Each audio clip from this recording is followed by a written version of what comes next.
Jésus va faire jaillir une autre prise de conscience par d'autres moyens. Pour le Christ, obéir au Père, ce n'est pas exécuter un ordre comme nous voyons ici-bas un inférieur exécuter l'ordre de son supérieur hiérarchique. Il ne faut pas imaginer Dieu le Père disant à Dieu le Fils, je t'ordonne de souffrir et de mourir à 33 ans. Si c'était cela, l'obéissance, comme on serait tous d'accord avec les contestataires de tout poil pour la refuser. On pourrait dire que Dieu le Père est du même côté que Jésus,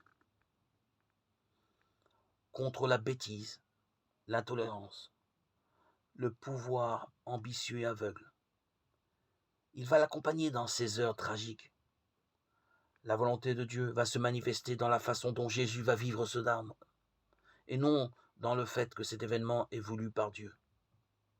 C'est cela l'obéissance de Jésus, vivre un événement qui n'est pas de Dieu, comme un fils de Dieu, un fils de lumière, aussi intimement relié à son Père intérieur que lors du printemps de sa mission en Galilée. Il va connaître une nuit, un désert, mais sa façon d'être relié au Père ne se relâchera jamais.